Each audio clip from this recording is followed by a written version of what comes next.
ये किस भाई का ट्रैक्टर है जिसमें इतने मॉन्स्टर टायर लग रहे हैं और अपने नीसू भाई का पोस्टर लग रहा है? और ये नीसू भाई के साथ कौन है? आइए पूरी बात बताता हूँ विस्तार से। तो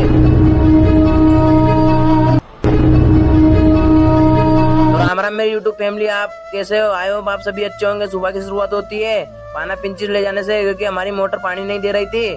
फिर घर पे आके देखा तो ये शैतान को बिठा लिया गोद में, क्योंकि किसी के पास नहीं रह रहा था मेरे अलावा। फिर लग गया कूलर के नट खोलने के लिए, क्योंकि कूलर खराब हो गया था हमारा। 4 नट तो मैंने कैसे न कैसे खोल ही लिए थे, बचे 4 नट वो भी हमें खोलने थे। इतने में आ गए भंगार वाले भैया। ये हमारे गाँव पर आए दिन आते रहते हैं। इनको दे दिया हमने जो भी हमारे घर भंगार पड़ा था वो।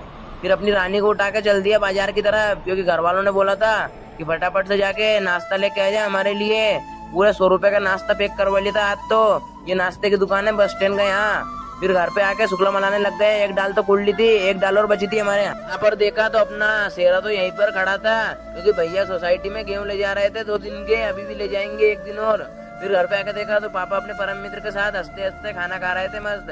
फिर अपनी रानी को उठा के झोला लेकर चल दिया बाजार की तरफ, क्योंकि मुझे बाजार में कुछ काम था। इन अंकल की दुकान पे लेना था 5 किलो शक्कर और 2 किलो हमें गोल।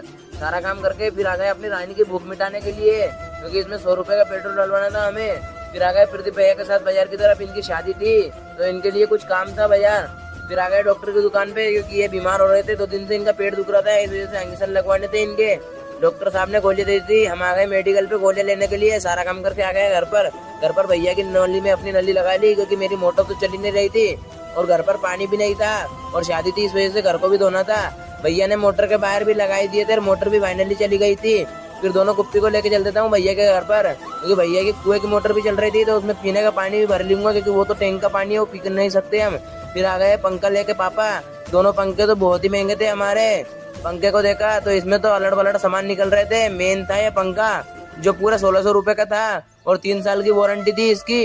और ये एक और पंखा देखो आप, इसकी तो टेस्टिंग भी कर ली थी, बहुत ही अच्छी हवा दे रहा था और बिल्कुल ठंडी ठंडी हवा दे रहा था। फिर चल देता हूँ गाँव की तरफ, क्योंकि भैया ने बोला था गाय भरा गई थी। यहाँ के देखा तो बहुत सारी गाय हमारे खेत में चल रही थी। इन सबको भगा दिया था मैंने अकेले ने, इतने पापा आ जाते ताकि हम एक बार और मोटर चेक कर ले। लेकिन मोटर में तो पता नहीं क्या हो गया था, बिल्कुल भी पानी नहीं दे रही थी। लगता है बहुत ही नुकसान करवाएगी अब तो।